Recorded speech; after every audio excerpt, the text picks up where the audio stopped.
Hey everybody, happy Tuesday. It is 5 o'clock on the East Coast, and we're stoked to be with you for another Management Consulted live call. My name is Japheth Mass, joined here by my colleagues Jenny Ray, Eden, and Katie, and we're stoked to be with you. We're also joined by a special guest from Bates White, one of the world's leading economic consulting firms. And Julian here is with Bates White, and I'm just going to turn the floor over to him for just a second to introduce the firm and talk about the exciting opportunities and the great culture that Bates White has created and how you can potentially get plugged in and learn more about Bates White. So, Julian, without further ado, I'm going to let you take the floor.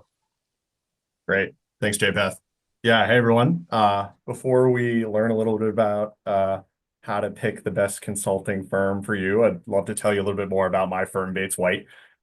So before we get started, like JPath said, my name is Julian Pritchard. I'm the recruiter and lead sourcer here at Bates White. If you've never heard of us, again, JPath gave a great little intro there. We're a leading economic consulting firm located in Washington, D.C. A little bit of background on us. We were founded in 1999. We actually turned 25 years old last year and had a little celebration. Very excited about that. We're privately held. And for anyone not familiar with economic consulting, I can give you a quick overview. So essentially, what we do is our clients are typically law firms, Fortune 500 companies, government agencies that are involved in some sort of economic litigation. They hire Bates White to offer our economic analysis, expert testimony, things like that. So, for example, the Department of Justice, DOJ, might hire us to help evaluate a merger between two companies and the effects of the merger. Or there could be a company who's suing another one for some sort of anti-competitive behavior. They'll hire us to calculate the damages of that behavior, things like that. So consultants at Bates White work on processing and analyzing large data sets, creating visuals, developing economic models, conducting industry research, and preparing client deliverables for those clients I mentioned earlier. Um, so if you've never heard of economic consulting, I think there's some key differences to what we do versus maybe other consulting firms. So our work is heavy on the quantitative side. So if you enjoy programming, coding, analyzing data, I think the work at Bates White would be great for you. Our roles also require very, very little travel, which I think is a little bit different than other types of consulting firms. So let me share my screen here. We have a few open positions now. Um, let's see here. All right. Give me 1 second, y'all.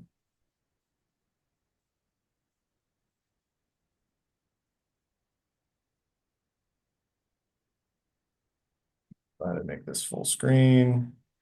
All right. So we are hiring a few operations positions right now.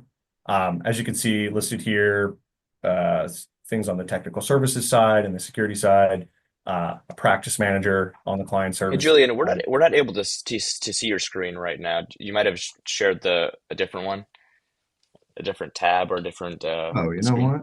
I actually didn't hit share. Sorry about that, JPath. There we go. All right, we got See you. that now? Cool. Thank you. All right. Thanks for the save. So cool. So these are the positions we're hiring for right now. As you can see, a lot of things on our operations side, technical services, cybersecurity, practice management. We have a high-level role in corporate risk open. Um, if none of these roles seem like things you all are interested in, I would encourage you to keep an eye on our website. We post careers there. I know for certain we will be opening up our undergraduate recruiting in a few months in August. We also have PhD roles, economist roles that open up around October time. So if you have any questions on Bates White, anything I've said so far, our careers, anything like that, feel free to reach out to our careers inbox, or you can reach me directly at julian.pritchard@bateswhite.com, listed here. So yeah, I think that's all I have. Oh, one last thing. Very excited. Bates White and Management Consultant have collaborated on a few podcasts before, but we're very excited to offer a new one coming up here on transitioning mid-career from a career in the public sector into the private sector into Bates White. So very excited. One of our managing consultants is going to come on and talk about that. So very excited for that. Keep an eye out for that. And that's really all I have. Amazing. Thank you so much, Julian. Excited to get people connected to Bates White and check out those open roles. And right, like you mentioned, if there's not a role there right now that fits them, to hang around because lots of good stuff coming down the pike. So we've got links in the chat here, and we'll have those up on YouTube, LinkedIn, the podcast, etc. as well to get connected. But really appreciate you coming on and appreciate your time and excited to help folks like discover the good work that y'all are doing over at Bates White. Great. Thanks for having me. Amazing. All right, January, over to you. Awesome. Welcome, everyone. We're really excited to have this session today. And thank you, Julian. It was great to hear you kick off. Y'all should apply to these jobs. Like you come to us and you ask us for opportunities. And this is one of those opportunities. In fact, what Julian didn't say is that I did economics when I was an undergrad. And this is one of the places where whenever I'm on a panel and people ask, did you actually use your degree? Everyone in economic consulting says yes. Right. And other places they're kind of like, maybe not. But this is the one of the best, most applied ways that you can use like a really solid academic understanding to a commercial problem. And it's a really exciting bridge and something that you should consider. We also have been working with Bates Whites for a while and they have fun. Like I don't know how to quantify that, but we're going to talk about it on the podcast. So just to hype y'all up a little bit. We're excited that you're here. In the chat, if you could type one firm in that you'd love to learn a little bit more about today. We're really excited to kind of talk you through the way that we work with our Black Belt clients to think through what firms they should be applying to, how they can approach them. We're kind of opening up the secret sauce today a little bit for you. And in the chat, at the same time that you're popping that in, if you wouldn't mind just answering this. Actually, Jay, did you get this as a poll? Do we have a poll up for this? Or should I put it in the chat? Yeah, we do. Poll All is right, being let's launched kick this right poll now. off. Poll is so hot. Okay, answer this poll, everybody. So this poll is who are you and where are you? Right. So what's your background, and then also where are you in the recruiting process? We have made the stage of recruiting binary, so please choose the place that most likely describes you. Even though one of our recommendations today is going to be to get your butts in gear and not do one thing at a time. It's really beneficial as you're meeting with the firms if you're already interview prepping, actually, because you have things to talk about and questions to ask and insights to offer. It's helpful if while you're researching, you're thinking about your resume before you actually get there. So a lot of people kind of, really have these clean lines between sections, and that gets you into trouble when you have last minute opportunities that kind of pop up for you. While you're answering that poll, I'm going to just walk you through the quick agenda for today. First, we're going to do a quick overview of the firm landscape. There are and continue to be increasing number of firms that are in the space. And one of the most common questions that I got asked when I was at Bain was, but what type of consultant are you?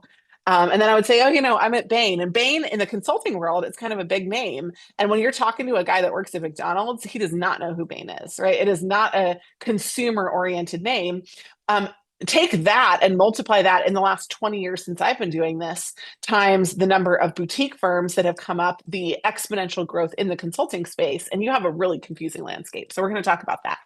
We're also going to talk about the 4 common mistakes that you're probably making. My colleague Katie, who's going to share with you in just a second, is the one who watches you make them and helps you avoid them. So these 4 common mistakes are problems that help you not get jobs that you are actually really eligible for. And we're going to help you stop that today. And we're going to walk you through the 5 steps to identify your target firms. Our goal is that everybody from today leaves with a narrowed down list and a prioritization scheme for the firms that you're working for. And then we got a bunch of questions beforehand. So we're going to wrap with some of those questions at the end. Katie, before we get too deep in the weeds, I'm going to turn it over to you just to talk about MC and about working with you and your team.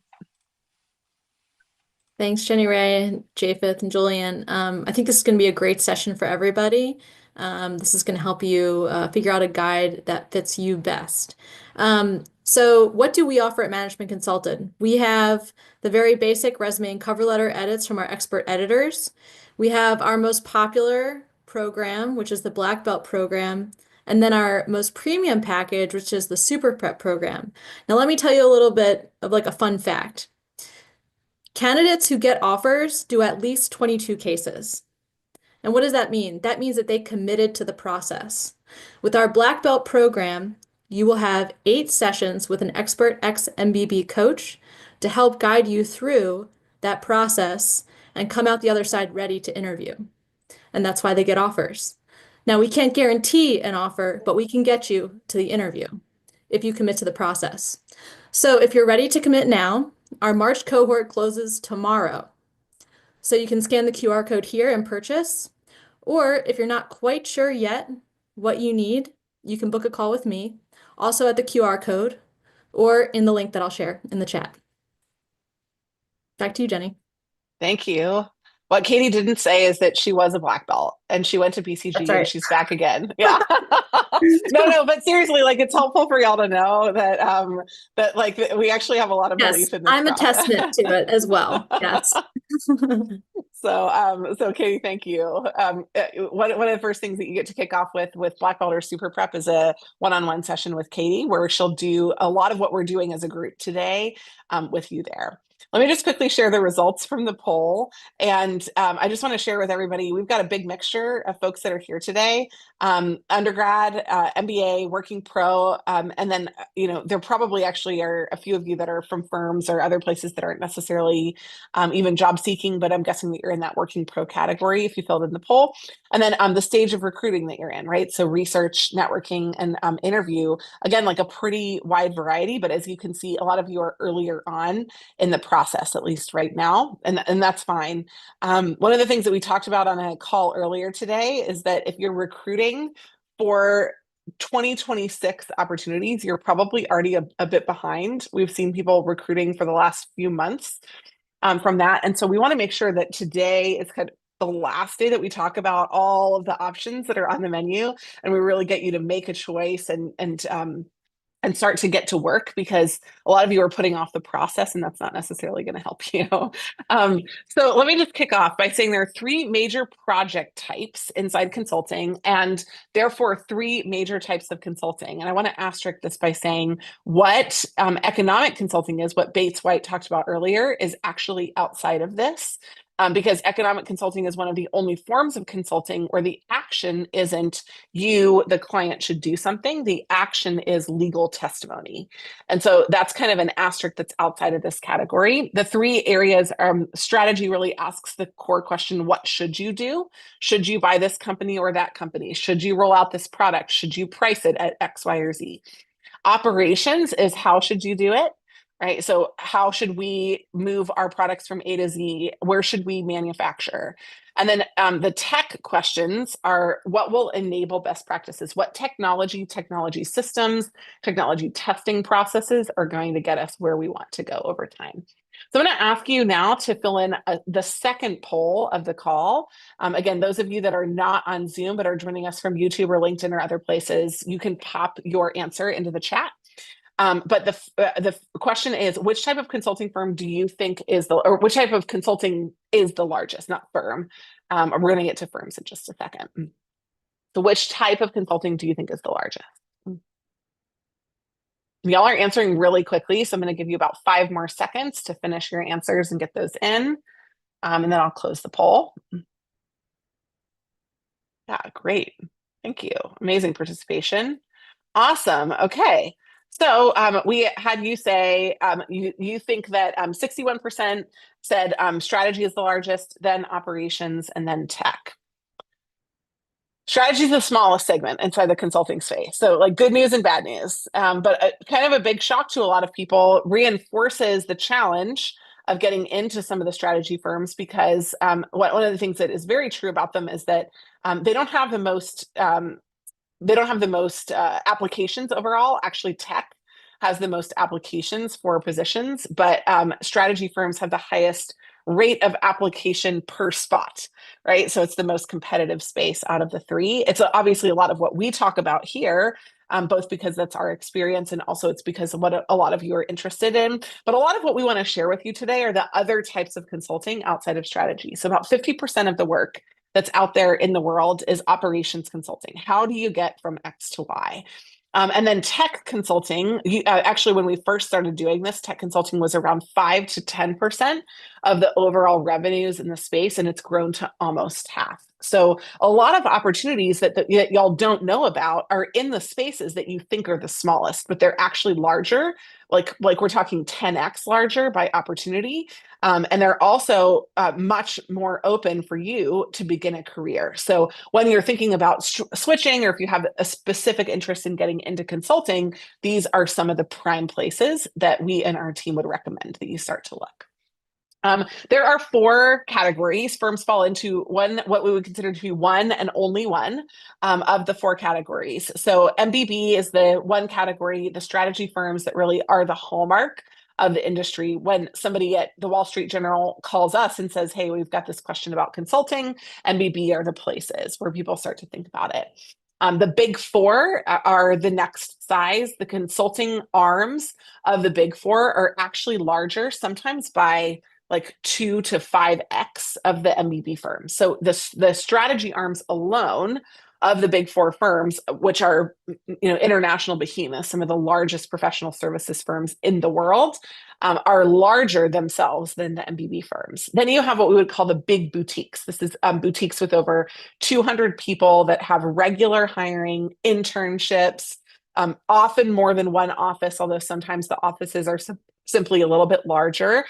Though these big boutiques usually either focus on one practice area or one kind of sector of the industry. And then the 4th category are the boutiques. And this is like some of you on the call actually might be one of these. This is when you have a specific capability, and that specific capability is a part of what you are capable of and able to do, and part of what you sell as a contractor / consultant to other organizations. In fact, a lot of people go to McKinsey, Bain, or BCG and set up consulting firms, but you actually know the best consulting firms often come again from the tech sector, this fast growing sector that solves problems that a lot of people can't solve, that translates things from crazy tech people into business people and helps them make them reality inside organizations. Awesome. So just really quick, a quick pause. The 4 mistakes that you're probably making, we're going to highlight in just a second. But if you have questions about the types of firms that are in the industry, the boutique firms, there are literally hundreds of them. Japheth, how many people do we have right now on our firm directory? Because basically everybody except for the ones that are 200 plus people are in that boutique category, and we have not even begun to capture all the consulting firms in the world. Mm-hmm. Yeah, there's over 1,000. We have over Yeah. 1,000 people in our consulting firm directory that we would consider to be credible enough to be like not just a single person, right? So they're a firm that's operating with often an HQ, a specialty, pricing, and all the formal things. So anyhow, lots of opportunities for you to become a consultant. We're always going to recommend that you pick and choose from this list, and I'm going to talk to you a little bit about doing that. So there are a couple of mistakes that we see you make when you come and talk to Katie. By the way, if you have questions for Katie while you're on the call, you can ask them while you're here. You can just send her a DM. And Katie, if it makes sense, we'll meet with you for a quick, like, here's what package works for you. But really, most of what she spends her time on is onboarding new people and helping them get off on the right foot. And so one of the most common things that we see is that people think that the more firms you apply to, the more chances you have. Okay.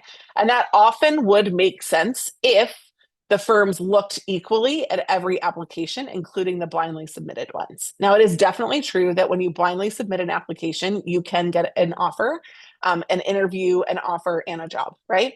But it is also very true that most of the consulting firms have another factor in the networking process, which is that they look for you to have talked to somebody inside their organization. And many of them, especially for experienced hires, prefer referral. So if you are scattering yourself too much, often what you're doing is making yourself feel really great about the number of applications that you're putting in, but you have decreased chances across every single one. So you could literally put them in multiple places, and in aggregate, it's going to be a little bit better than only putting in one application, but a few focused applications are going to be better. So one of our jobs today is going to be to actually realistically help you target some great firms for you so that you can get started with the process in a focused way and expand it later. Our most successful candidates do that. They don't apply to 50 firms at the same time. They don't apply to 5 blindly. They apply to 10 with focus, and that really helps make a huge difference. Mistake number 2 is thinking that your experience is super unique and only a specific number of firms would love you. Okay, the reality is that firms, especially coming from undergrad and grad, which includes the 2 to 3 years after you complete a program, think that you are not that special at all. And by that, I mean, they don't think that you're an expert. They think that you're delightful. They think that each one of you is a unique and incomparable human being, but they don't think that the work that you are going to do is going to be aided by the work that you have already done.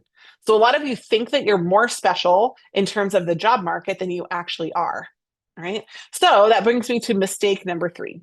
Assuming that your current experience won't translate keeps a lot of you from getting in the game. Assuming that the work that you did before is not the thing that you'll need to do. And I'll just use a great example because Katie could speak to this, won't on today's call. But like Katie was in the military, right, before she went into consulting. It's really hard for some people in the military to translate the work that they did in the military to the work that you do in consulting. It's different. You have a different realm of responsibility. Your objectives are different. But the reality is that if you have a unique background, one as the military is a great example that has tremendous amounts of leadership and responsibility, a degree that doesn't seem like it fits, but it actually does have numbers and reasoning that are very integrated in it. So that could be anything from psychology to engineering. The two of those together to a firm, what they see is you would be a fantastic fit because you can handle obscurity, you can handle uncertainty, you can handle a lack of definition, and you can get things done in those environments. So part of the problem is not what you've done. The bigger problem is working to translate what you've done in a way that the firms can see and understand what the opportunities are. Mistake number 4 is the last one, right? Waiting for the perfect opportunity at the perfect time at the perfect firm. And the reality is here that there is no perfect firm, right? So we will often poll you at the beginning of the black belt journey with us, where you say, hey, I'm going to commit to 8 sessions. I'm going to work on this and we're going to go for it. We poll people and we say, where do you want to go? And if you say McKinsey only, we're like, if you don't already have a McKinsey interview, broaden that. And it's not because McKinsey isn't a great firm. We're super pro McKinsey. We love McKinsey. But like thinking only about McKinsey actually doesn't prep you for the McKinsey process as effectively as prepping for more firms at the same time. This was some of the experience and the recommendation that I got when I was early on in the process. I had a friend who started the process for me who worked at McKinsey. The reason I went to Bain is because she gave me some of the best advice I've ever gotten in my life, which was apply to at least 3 firms at the same time. So I actually applied to Huron, which is not in the strategy consulting space. I applied to 2 internal groups. One was an internal pricing consulting group at United Airlines, and the other was doing a reorg at Habitat for Humanity. And then I applied to Bain, McKinsey, and BCG. So my recommendations today are really talking about consulting firms, but I would include on here that there are no perfect firms, but not just consulting firms. Like there are no perfect companies. There are a lot of learning experiences out there for you, however, and I'd encourage you to go after them. One of the first questions I think is really helpful to ask, because if you haven't answered this question for yourself, it's really difficult to invest in the process if you're uncertain. Like if you don't know that you would be a good fit for consulting, which really means that you would love the role and that you would dedicate yourself to work for it, then it's really hard for you to go into this process wholeheartedly. And Katie will tell you that sometimes it takes 2 taps on a firm 4 times to get one person to write back to you. Sometimes it takes 2 taps and 2 people write back to you, but the networking process is a black box. And the more that you know that you're a great fit, the easier it is to sell yourself in that networking process. So these are the 4 things that you have to answer yes to before you dive into the process to make sure that you are in the mindset that will get you where you want to go. Number 1, I love profit-seeking enterprises and know how to measure success. This was not me, and it almost killed me in my resume and application processes because I didn't think that businesses were particularly interesting. I loved social justice. I wanted to change the world. I still do. I just happen to now finally have come to the understanding that business is an impressive vehicle to make change in the world. And I had not had that perspective. I didn't know what made businesses great. I didn't find them fascinating. I didn't read books about business.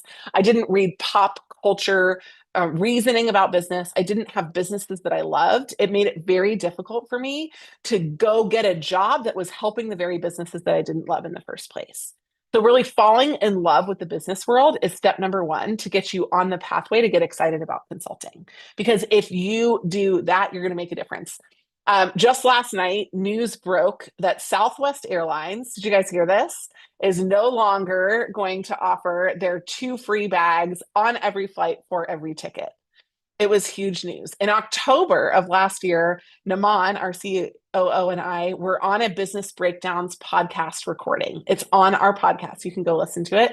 My hot take was Southwest is going to do away with free bags.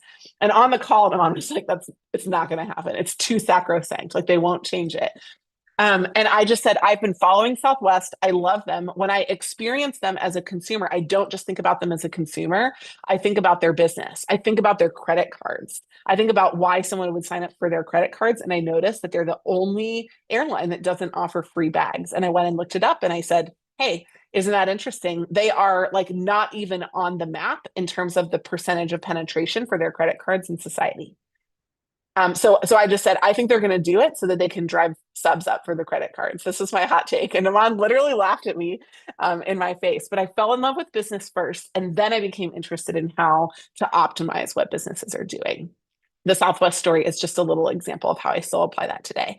The second one is analytical, right? I enjoy using data to drive action. If you're curious about what the reality is today and what the future could look like, and you like to tie those 2 things together with data, not only with pictures, but with numbers, this is the kind of place that you're going to want to hang out. It's really solid.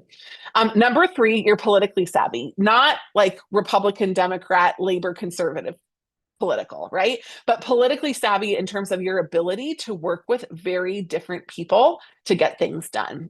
The people who are savvy interpersonally are able to navigate very complex organizations. When you are an outside advisor, you have to gain authority without positional authority. You have to have people like you, want to work with you, and trust you. So if you enjoy working with people who are different and complicated, this is the right place for you. If you don't enjoy complicated people, teams, and situations, it's not. Because not only is it complicated, but you have no real authority and you have to exercise this outside political authority. And then number 4 is business acumen. Are you curious about just the business world in general? Do you wonder where it's going? Do you want to learn more? Are you fascinated by what companies are doing? If you're excited to read about current business affairs, these are great things. And those are messages that you take with you into the journey as you're evaluating firms, as you're meeting with people. I love measuring success. I love companies. I love current business affairs. I can bring people together. I love using data to drive action. They become the cornerstones of the messages that you share with the firms. And the last kind of just like statement that I'll say here to tie this off is that you have to know that you want to work in consulting. And if you do, it actually doesn't really matter where you think you fit because we have seen pretty extraordinary things. Honestly, like we've floated for years giving a guarantee, right? You come and work with us and we will definitely get you an offer. And we said, like, we're not even that sure that we're great at picking people. We know on the day 1 what your likelihood is to pick it, but the people who are tenacious are the most likely to have offers at the end of the process, not the people who start in the best place. So I want to do this. I bring a lot to the table and I want to show you what I can do. I don't blame the market on hiring. I go find opportunities even when the market is down, and I will commit to do the work to make this happen. That kind of tenacity really plays well in this job space. So again, if you've got questions about just the four key mistakes that you might already be doing, or if you have one of the key mistakes that you want to highlight in the chat that you're like, uh-oh, that's me, pop it in the chat. It's time to own it now, and we'll move on from there to identify some of the firms that you want to work for. Japheth, anything that I missed on the kind of overview of the key mistakes, the firms, or anything else that I've talked about so far? No, but I think folks, right? Time to get your list out, start it, edit it, change it all up if it's not where it needs to be. And right, we're happy to work alongside you to refine it and help you go get those offers. I'm just going to give a PSA right now. If you don't know what firms are hiring, and that's a big driver for you, we're going to give you a kind of landscape of a bunch of different firms and a few tools to go look at them. But right now, if you have not created a profile on our job board and uploaded your resume there are some internships that are on the job board. There are also international opportunities. The majority of them are inside the US, but they are in corporate strategy roles and they are in consulting roles that we would consider would be phenomenal for you. The list is curated every single day. There are amazing opportunities on there. It is free to create a profile and upload your resume. So if you haven't done that already, Japheth is going to pop that in the chat and you can go get on it to kind of find some new opportunities from firms that are looking for you. Okay. However, let's talk a little bit about going to the firms because this space is weird. Most other places, people have recruiters in the role of headhunters. In consulting, recruiters are bouncers. Okay. They are standing at the door trying to keep you out instead of trying to bring you in. It is the weirdest, oddest piece to wrap your mind around when you move into this industry because the firms are looking amongst the haystack for needles, but they already have plenty of hay in the haystack. So we need y'all to make sure that you're going to stand out in the process. And we also need to make sure that you don't waste your time. But we want most of you actually to broaden your list to firms that maybe you haven't heard of recently. We're going to shortlist 3 geographies that are a fit for your life and your background. All right. So on here, let's say that you were like, I want to work in the US, Europe, or Australia. These are 3 places that would work great for me. These are the places where I think would make a ton of sense. That's great. You can also just be like New York, New Jersey, and Connecticut, right? Like they can be office level. Or they could be kind of regional or country level. One of the things that you do here as step number 1 is you intentionally cross off places that you think you will not target or that you don't recommend for yourself to pursue.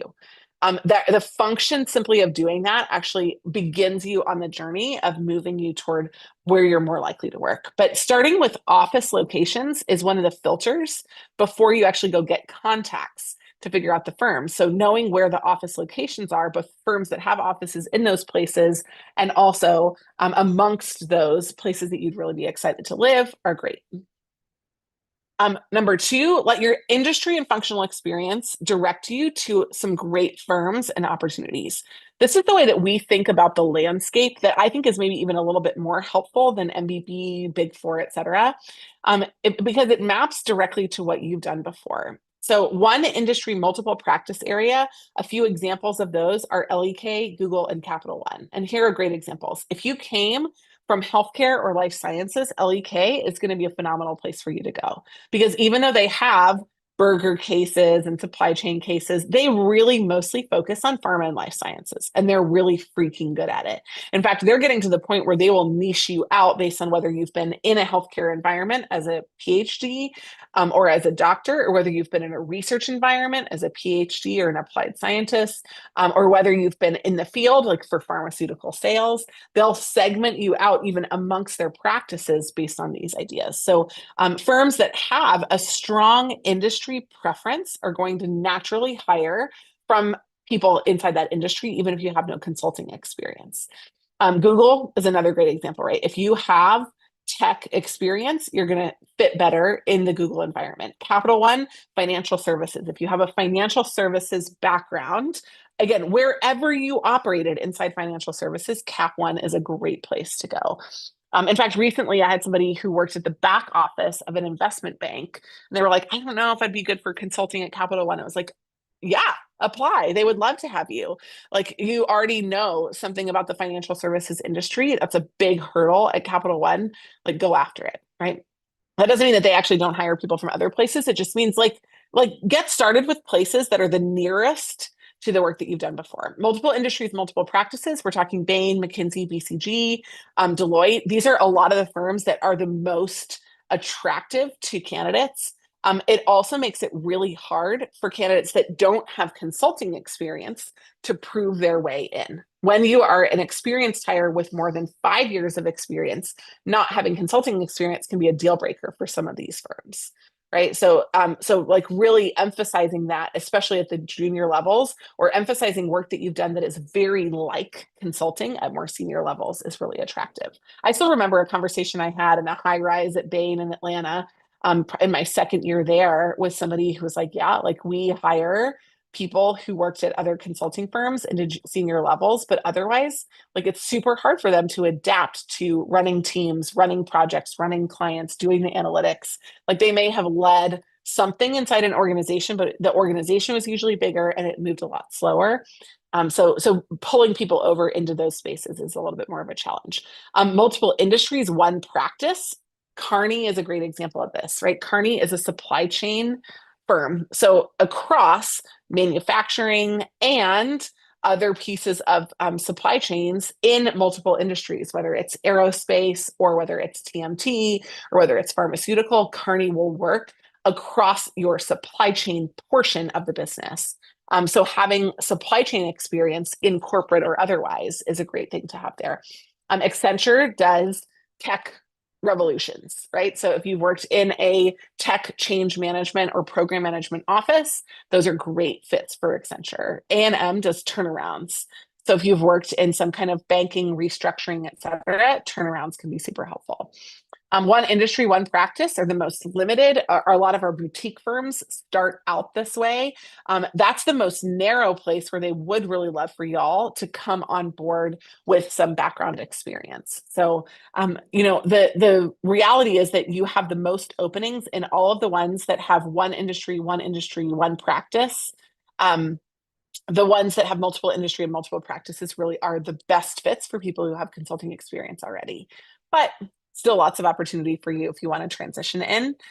Number 3 is eliminate firms that don't meet your compensation expectations. We have always in this space encouraged salary transparency. It is super valuable for you to be able to see upfront what a firm is going to offer you. This has made firms that weren't players. Firms that compete with MBB on comp are automatically players in the space. Firms that have another great lifestyle but don't compete on comp are not as likely to be players. So this salary report that we have, which is totally free, if you don't have it already, make sure you download it and check it, and use it to check the firms that you are hearing from. And then also, if you get offers from firms that aren't on there, upload that data anonymously to help us out. But this compensation report, always free, getting better every single year, is a great place to start benchmarking the comp, because you'd hate to go through the whole process with somebody where the comp is a quarter of what you could make somewhere else. Does size matter? Number 4, right? You sure bet it does. So we recommend that you pick 2 firms in each category based on size. Size is going to be different based on the types of firms and the industry sectors. And it's going to be amongst the ones inside each of these areas. You're going to go back to number 3, you're going to go back to number 2, and you're going to really let that industry and functional expertise weigh in. But it's great for you to apply to some big firms. They often move a lot slower than the other smaller firms do. The smaller firms often have a longer lag time between kind of starting the process and then getting you an offer, but then they want to bring you on board super quickly. So it's good to test yourself out and to see where the best fits are. So around 2 firms in each category is ideal. And then finally, conduct a self-evaluation of how much of a fit you are, especially for top firms. We do have a free fit score quiz that will help you assess your fit for consulting as well. What I'd like to do now is move on to a couple of pre-submitted questions, and then Japheth, I'll encourage you to add some answers from the questions that are inside the chat on top of that. So if you have additional questions on top of what we've already talked about, I'm going to go ahead and run through a number of the pre-submitted questions. And then if we have time for the last like 5 to 8 minutes of the call, I'm actually going to run one of you through this process live. And Katie, you can help me go through this if you see things that I don't see it also inside the space. So, education and experience, do they equal fit, right? We would recommend that you get an actual assessment. It's a self-assessment of how good your education is and how good your experience is. We can give you a fit score, and that's going to help you kind of know where you might want to start on the scale, on comp, on expectations, might help you expand your opportunities as well. So I'm going to just run through some of these pre-submitted questions, and Japheth, I'll pause at the end of each of the sections to see if there's anything that we kind of didn't cover off on that might make sense. So number one, for a biology major, is a multi-practice firm or practice specialized firm a better place to start? Could you speak a little bit about what differences should be paid more attention to? So I kind of already answered this one, but just going back to this slide here, if you are in one of these one industry categories and you have that healthcare and life science experience, you're going to have an advantage inside those spaces. However, may be really interested in working in a more general firm, and I would encourage you to put a few of both on your list. Y'all will only know how you are received in the market when you're actually reaching out to the firms directly. We cannot tell you that on behalf of every firm that we work with and every firm that's out there in the industry. But when you say better place to start, better for your chances, I do think that the one industry categories are really optimal there. Number two, do I need to have a specialty as an undergrad looking for firms? You do not. You do, however, need to have a demonstrated interest in analytics. If I haven't already mentioned it, you will do analytics. You will do Excel, you will do advanced analytics, you'll do Power BI, you'll do coding. Like these are things that you have to want to do. And if you don't have that experience in your work experience or your education, you're going to have a harder time selling yourself, right? So like if you're an art history major that spent 3 summers in Italy, like studying art, and then you're like, hey, I want to go into consulting without any other bridge to this world, that's going to be super tricky. But I don't give a real big hoot on what your specialty or your major was as an undergrad. And so hopefully that's helpful. The third one is, how do I think about specialized consulting firm versus generalist if I know my future is in a specialized industry, such as healthcare? Am I better off in a healthcare boutique, or is the MBB experience more worth it, although I may not do more healthcare work? Depends on what you're trying to do, right? If you're asking the question on what's easier to get into, the place that you came from is the easier to get into. If you're asking which is going to give you more exit opportunities, I don't think you can argue with MBB. So that's kind of why we're like, pick a couple from a few different areas and let's see if we can get you all the way to where you want to go. Katie and the fit quiz will give you a very realistic sense of whether MBB like should be in your targets, yes or no, and like whether you're a great fit, a good fit, or a not a great fit for MBB. And so again, we're happy to help with that, but you can also take the fit quiz and that'll tell you too. Japheth, any other questions, specialist versus generalist, that you want me to cover? Not so far. I think we're good to just keep moving through. Sounds great. Next part is assessing fit, right? So given the demands and culture of consulting, how can someone in their 40s assess if this is the right long-term fit beyond just technical qualifications? This is actually just a PSA to everybody inside consulting. In the first 2 years, it honestly doesn't matter what the culture of the firm is. You're going to work really hard. You won't know what you're doing. In fact, for me, in my first year at Bain, I worked 70 to 80 hours. Like I worked really hard. But honestly, when I got to my second year, I discovered that most of it was because I was bad at my job, not because the culture was toxic. Okay. And so I had to work harder because I needed to deliver good work. That was an important part of both who I am in a workplace and also what they expected. So in your first 2 years, like you just have to know you're going to be busy. You're going to have late nights. You're going to have weekends. You're going to travel. Like these are things that you're going to do. You might not do it a lot, you might not do it all the time, but it's going to be in the mix and you just need to sign up for it, right? The question on whether it's a long-term fit, I don't know that anyone can realistically assess before they go into it. Here's what I will say. This is, I would consider to be an almost zero risk opportunity. By that, I mean, when you go into it, you cannot come out worse than you were before. You often will get more comp, more experience, a better network, and better skills, right? All of those can be applied in more places than the skills that you walk in the door with. And I don't think there's any consultant that would say, look, 2 years at a consulting firm made me worse at every job, right? So I think it's really important to know that long term can actually only really be evaluated in the long term over the long period of time. Short term, I think it's worth it as long as you go in eyes wide open. In the long term, you're going to have to watch and observe people in the firm. But when you're doing that, as you're inside, you'll have options that are opening to you that you weren't open before. Japheth, any others on assessing fit? I'll add one in here, and just like it's around if I need to have consulting experience to like get a consulting role. And right, the answer of course is it depends on right level of experience and the specific role. But Yeah. Jenny Ray, do you have anything to add? Yeah, if I'm hiring you as a manager at a consulting firm where you're going to have a team of analysts underneath you, and you're going to be responsible for managing upward to the partner and also outward to the client, yeah, I kind of need you to have consulting experience. Honestly, there are some partner roles that need less consulting experience than some of the manager roles because you are an expert advisor on a team from your expert position inside the space. In addition, the junior roles do not need any consulting experience. In fact, some of the junior roles would prefer that you have non-consulting but other brand name experience. It's a better proxy for what you'll do rather than like a random teeny tiny boutique and then trying to go into another type of consulting. So proving at the senior levels that you like it and are good at it is different than proving it at the junior levels. So Javis, exactly right. It depends. Hopefully that adds a little bit more clarity to it.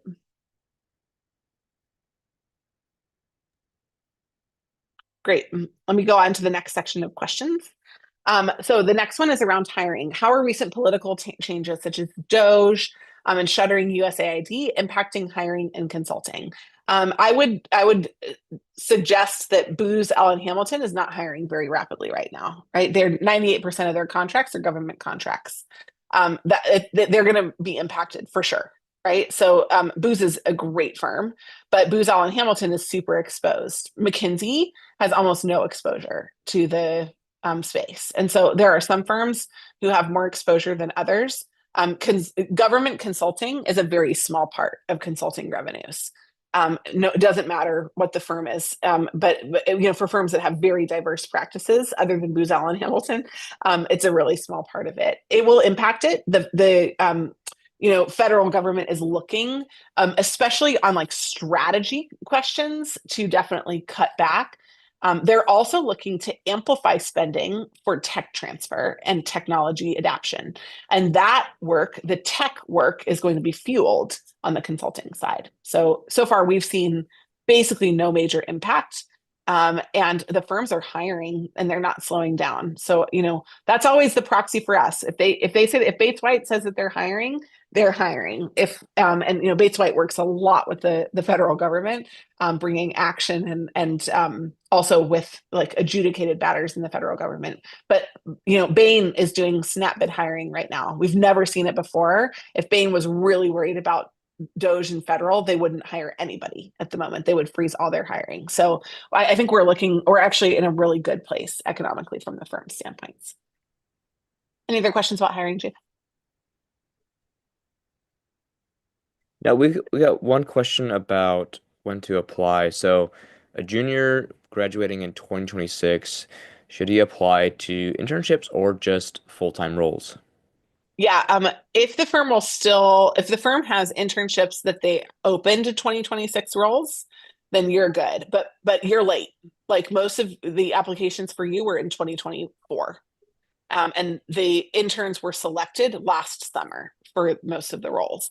So you're going to apply for full-time, and that's your best shot right now. It's just to apply for what is appropriate. Let me just kind of blast a little bit of misinformation out of the water here. Applying for internships is not easier to get into than applying for full-time roles. It's actually the other way around. So full-time hiring is, there are more people that are taken in the full-time hiring roles, and the standard is, I would consider, to be slightly lower than for internships. The goal of every firm is that their interns get a 100% offer rate and an 80 to 90% return rate. And so the standard is the highest for the interns. That doesn't mean that you shouldn't apply there, because the counter can also be true, which is that some firms, and this happened the last 3 years, some firms will be like, we got everybody we needed through internships. We're not hiring anyone now. So it's possible that your door will close to you if you don't actually apply during the intern process. Just as a buyer beware, FYI. Let me go through the networking and applications pieces, and then I'm going to take a volunteer. If somebody wants to go ahead and raise their Zoom hand, if you're interested in volunteering to do a really quick workshop on some of your firms, I'm happy to do that now. So what are the biggest mistakes that people make when they are networking? Number one, they don't network. That actually the biggest mistake that you can make is not networking. So a lot of people get more worried about the mistakes they could make rather than networking and taking the risk of making mistakes. When you are actually networking, the biggest mistake is trying to cultivate a long-term relationship with somebody who only wants one interaction with you. These people do not want long-term evaluation, detail mentorships with everybody who doesn't work with them. If y'all want to get mentored by me, you come work with me. You don't apply to work at my company and get mentored by me, right? You come work with me. That's how you get mentored. And so I think a lot of people have like these lofty expectations for what a relationship is going to look like inside networking, and they don't know how to close the gap, and they don't understand how high performers do it. We actually just ran a networking challenge last week. It was so fun. But I basically spent the whole week like slapping people. I was just like, don't do that, don't do that, don't do that, don't do that. No, no, no, bad idea. Do this. Okay, let's do this instead. So, make sure that when you are going through the process, you are thinking like a top performer, not like you are begging and pleading into the roles. And then what accolades or certifications should I be looking to add to my resume to help me stand out to high-level consulting firms? Consulting firms like weirdos. Like, I'm a weirdo. I was just like, I shaved my head and traveled around the world for a year, and they were like, lovely, want that. So y'all are actually not looking for the thing that will bring you into the mix with everybody in alignment. You're looking for the thing that is not on anybody else's resume. That's what you're looking for. They also are looking for people who are weirdos and good at what they do. So like they're looking for the basics, right? Good grades, great test scores, and return offers from brand name firms. So like it's super hard to pass up somebody who did a summer internship at Google, who worked in a VC firm over spring break, who has a 4.0, and who also is like on the sailing team, right? Like the perfect combination of weirdo and just like a top performer. So don't worry about the spice, worry about the base, right? Like get a good chicken stock and you'll have an amazing soup. Don't worry about the spice that you put in at the end. That's not what makes the soup. All right, Katie, we don't have any volunteers. So I'm just going to go back to this. And then if somebody wants to volunteer, raise your hand and I'll just walk through it with you. We'll take a really quick survey of who you are, and then we'll talk about some of the firms that are possible. But ultimately, we would love to work with you. We can do it in 5 minutes today. Katie has a lot more time with you, obviously, inside Black Belt, and other people are really happy to help with that. Oh, how about that? Okay, I love it. Tony, I saw your name pop up first. Tony Velasquez. Come off of mute if you wouldn't mind, and if you wouldn't mind also popping your video on, that'd be great. Just give us the 30-second view of who you are, and then if you already have firms that you're targeting, that'd be great. We may kick some off the list. We might add a few more on. But yeah, go ahead. Great. Yeah. So I'm really interested in getting your input because I am an advanced degree candidate. I'm a 5th year in linguistics. So from that point of view, I don't have any of the usual background of industrial experience. I'm not a life science PhD, anything like that. At the moment, I'm targeting the MBBs, but I'm always looking into what other firms might be good choices for me too, without having sort of that niche that a lot of the smaller firms look for. For sure. Love that. Great questions. For the MBBs, one of the questions that they'll ask is just where your where you're coming from. So where did you do undergrad and or where are you in school now? Yeah, so my undergrad is a small school in Denver, Metropolitan State University of Denver. I did a Okay. master's at Oxford, and then I'm doing my PhD at Stanford. Okay, awesome. So yeah, I mean, from undergrad, you're not going to have a lot of the benefit. Where do you want to work geographically? Could be anywhere in the US. I'm also open to Europe, but I'm especially looking at Seattle, Chicago, and the Bay. Okay, awesome. And then Chicago is going to present a lot of options for you. There are some really solid boutique firms, and I can actually highlight one of them on the call now for you. So let me just ask a couple more questions. Are you open to specific things functionally, or do you feel like your linguistics experience applies? We already said not life sciences, maybe, but is there somewhere that you're like, hey, actually, do you think that this is commercially sensible? I think that there's a certain amount of sort of tech, working with language models and things like that that I've done that can help me there. Otherwise, I've really been focusing on generalist firms. One, because it interests me to do sort of a lot of different things in the business space. And two, because I'm not sure that my background really lines up with anything specific. Okay. When you say language models, are we talking just basically anything AI? Yeah. Great. Um, so that's your in Okay. for any firm that isn't MBB, but also potentially for MBB as well. Just because it is the number one driver of consulting spend right now is how firms adapt in a world of AI. Yeah. And they are trying to cut cost with AI to free up cash to invest in the next generation of the work that they're doing. And so I think you could apply that to any firm that you think is ripe for transportation or right for transportation, right for transformation in that, with the use of those kinds of models. And Great. so I'll give you a couple of examples, but I feel like firms are using it internally. They're also using it externally from an advisory standpoint. So the Bay Area, I do think would be incredibly attractive.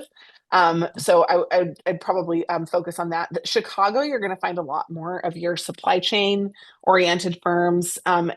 Seattle is going to be more Seattle is just big on like Amazon, Costco, a couple of serving of the large orgs that are up there. Some supply chain and logistics, which is actually probably a little too early for this kind of transformation, honestly. So I think anything that is revenue oriented and or like cost enhancing, one of the things that we're seeing is that anybody that has a big customer service type of organization is really facing like rapid transformation with AI right now. So those are a couple of the places that I would start to look. And then basically what you'd want to do is kind of fill out something like this, right? Firm category of which ones they fall into, functional industry and focus area. So if you were looking at Deloitte, like I would look specifically in the strategy group at Deloitte, you're going to get paid more, but I would also functionally try to find somebody who has recently published a paper on like transformative AI in that space, and then that's going to be, I think, the major in for you. I would use salary as one of your common filters for a lot of the other firms too. So I would go straight to the MC report for our salary numbers, and I would look in some of those spaces. I don't think you have to worry at all about pigeonholing yourself where you are at the moment, because again, your expertise in the past doesn't necessarily matter. It's a talking point to get you in the door. You're going to build a little bit of expertise, but you're going to have a lot of choices of where you go once you're in the field. Great. Thank you so much. Yeah. Just quick reflections. Did any of that differ from what you were already thinking? Yeah, absolutely. I think that one thing that I find difficult, as I mentioned, is just sort of like asking, I come from a background that I think typically these big firms aren't hiring consultants from. So it's really good to be really brainstorming about what could be my in. And so that really helps. Yeah, awesome. So yeah, you probably need even less like a list of firms, and you more need like the message that you're going to send them, right? You need the networking message on LinkedIn, you need the networking email, you need the resume, like to make sure that it's kind of speaking to those messages. But I feel like you've got a winning message. I actually almost always can find one, but I think that you have a winning message for where we are right now, and focusing in on that and cutting the other things out is going to really help you a lot. Um, Awesome. Thank you. you're a fifth year. What does that actually mean in terms of graduation? I don't even know. I That's remember the right. first Yeah. time one of my friends who was a PhD, he was like, I'll probably graduate sometime in the next like 18 months. I was like, I don't even know how to Yeah. calculate this. So are you It's kind of in very your difficult. penultimate year? Where are you right Yes. now? Yeah. Yeah. That's where I'm at. So 100%, Tony, if you haven't already, also apply to the bridge programs for each Uh-huh. of the firms. If you aren't familiar with those, Stanford, I feel like, does a pretty decent job of sharing those, but if you're in linguistics, you may see it a little bit less. Have you already applied to all of the bridge programs? Yes. Yep. Sure did. Okay, great. And then Japheth, if you want to just pop in the chat the link to every bridge program. If y'all are not like Tony in your last year before graduating, so Tony would graduate like next summer-ish from the work that he's doing, then in that case, you probably would want to look at a different program. But if you are in Tony's shoes, Tony is a great fit for those programs. Thank you so much. I really Okay. appreciate that. Yeah, thanks, Tony. Thanks for being brave, and thanks for jumping on. We would love to have you guys inside Black Belt. We're meeting tomorrow, and I'll be on the call. Katie will be on the call to kick it off. Katie, I didn't even give you a breath on that total message. So Well done. but anyhow, Katie loves to do exactly this on the onboarding calls with y'all to get you set out on the right foot and to get you what you need. So if you haven't thought about joining, but you want to, we'd love to have you. If you're part of a partner school, like Tony, Stanford is a part of our partner school program. A lot of you that are here are already from partner schools. You get a discount on the programs. Make sure you're just logged into your account. Thank you so much, everybody, for joining today. Really enjoyed being with you.